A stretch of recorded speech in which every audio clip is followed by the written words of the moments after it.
thank all the department heads for putting in the time and effort to get us the information to be able to get to this point. It's really good data, and it's great to, be able to make decisions with some amount, of knowledge of what's going on, and then watch how it will be affected in future years by continuing these performance measures.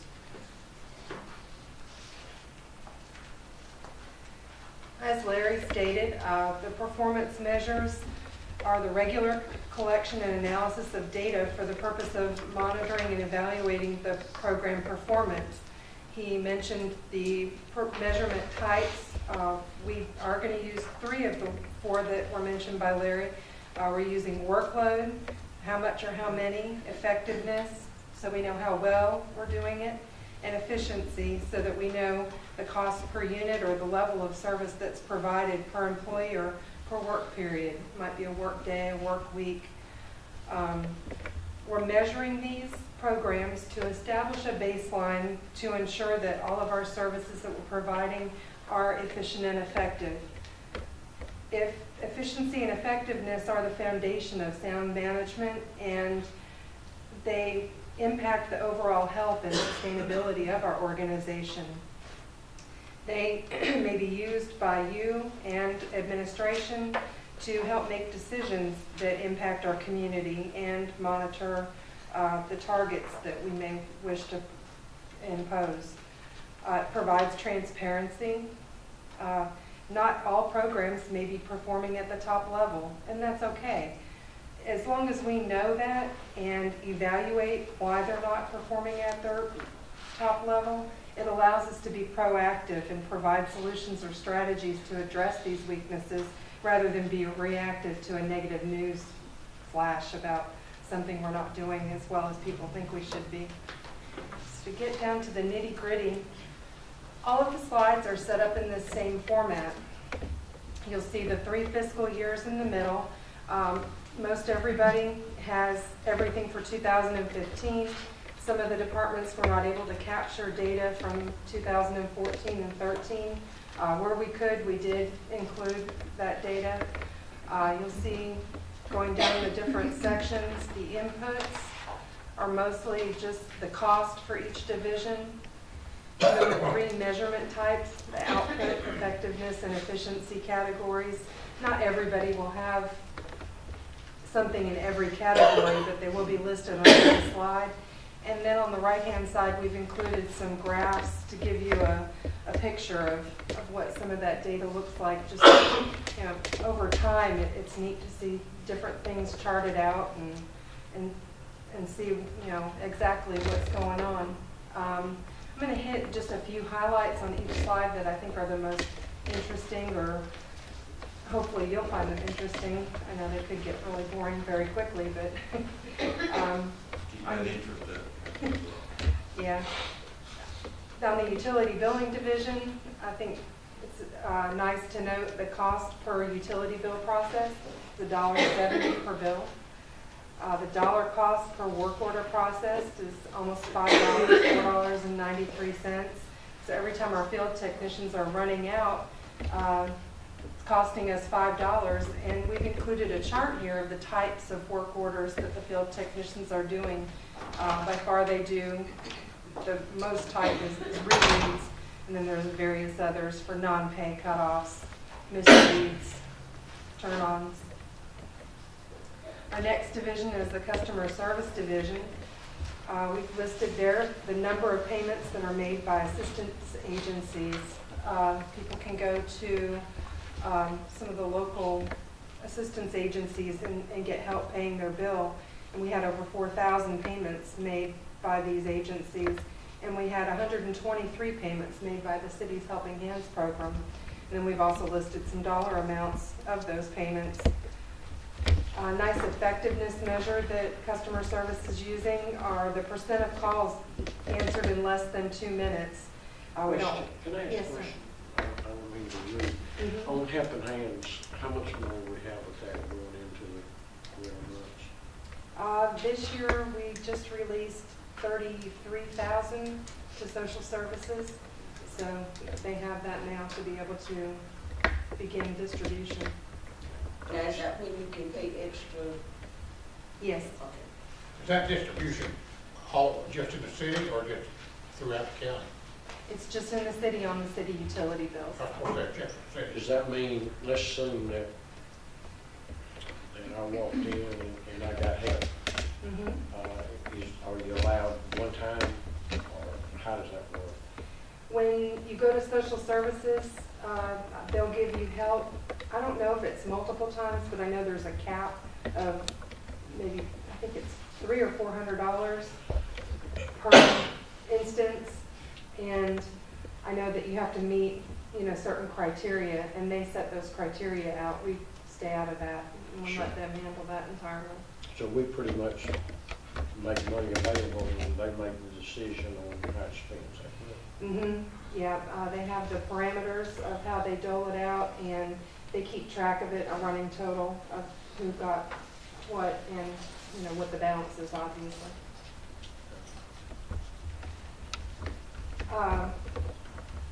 The percent of calls answered in less than 2 minutes, we don't like to leave folks sitting in the queue for longer than 2 minutes when they call in to ask a question about their bill.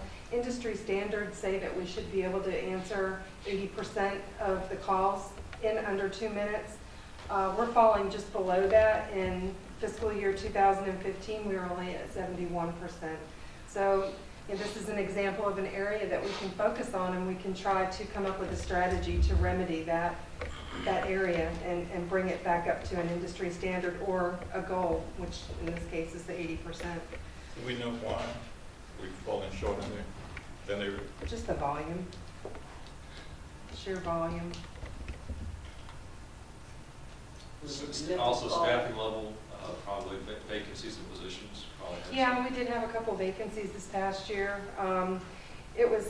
That's probably why it went down from 76% to 71%. There's different times where there's people on vacation or out sick. It's all different reasons.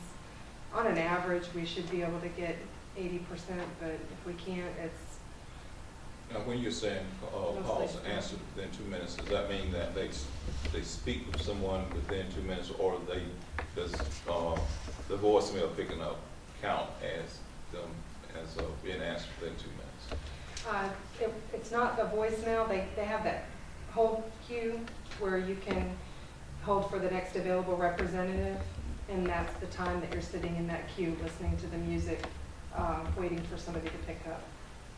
I think it goes to eventually to a voicemail if nobody picks up, but that is outside the 2-minute window as well. Okay, so does that also include the calls that our receptionist is answering within that 2-minute period, or we just looking at the calls of that, or directed to that, or I guess where they are actually being told to wait? These are just the ones in the queue where they're waiting for customer service with help with their bill. Okay, so it does not include the ones that reception. themselves. No, because she's usually catching most of them as they're coming in. She's not handling the problems, she's mostly taking the call and routing it. So she's usually on and off relatively quickly. We have the average number of phone calls listed under the efficiency measures. As you can see, the average call per rep per day is 38. And then they're also handling walk-in customers. And obviously when they have a walk-in customer at their desk, they won't, be picking up the phone at the same time. And those are 13. Utility bill write-offs, what do you credit the increase in 15? Any particular reason?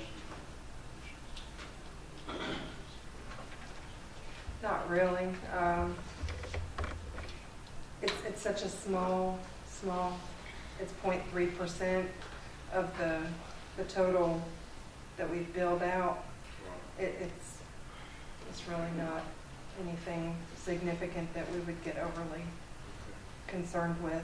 I think as a whole, just people are struggling more and more, and those bills end up being the ones that Do we run out. have some type of a measurement what is the industry standard on that, like we do the amount of time with phone calls? We do not.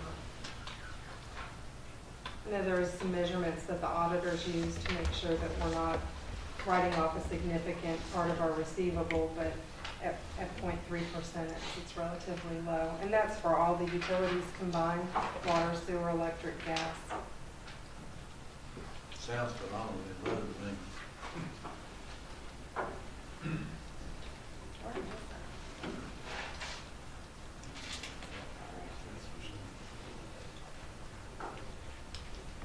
On the next slide, we have the accounting division. One thing I thought that was interesting to note is the dollar amount of vendor payments that the city actually paid out for the entire year, over $106 million. It's astounding, you know, the volume that gets processed. We also list on here under effectiveness our debt service ratios, and we are well within the required ratios per our bond covenants. And we also list the average number of payments per week that we make to our vendors, about 160. What is our rating right Our bond rating, we were just evaluated by, we were upgraded on one of them, it's AA plus, I think on S&P. Can't remember offhand. I know it's up there though.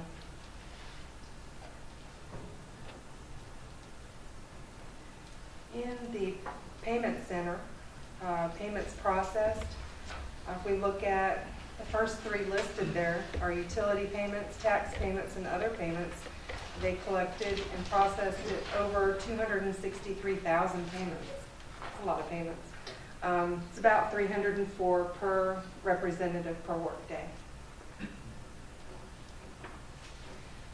Purchasing, nothing real big there. They issue about 34 purchase orders per week.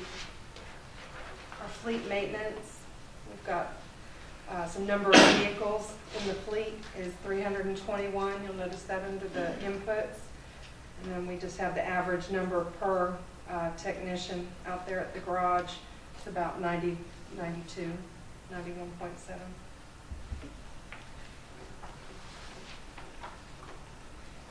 The HR department, we've listed the total number of city employees up in the top in the inputs. We have 533 full and part-time authorized positions. We calculated the turnover rate on our workforce at 5.4%. This equates to about 28 people a year. Where the majority go? Is there a department where the majority of those turnovers occur? Not particularly. It's citywide. It's across all the departments. Is part of the 5.4% of people that are retiring? Yes, part of it That's is. considered turnover? Yes. I know last year we talked about the number of people that we were losing out of the electrical department.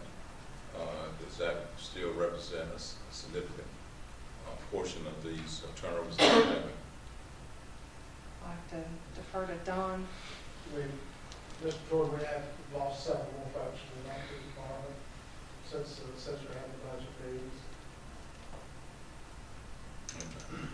I know we had hoped at that time to try to figure out what we could do. Since the electric fund is an enterprise, it would appear to me that we have some flexibility there that we would not have in departments that operate out of the job to be able to pay wages.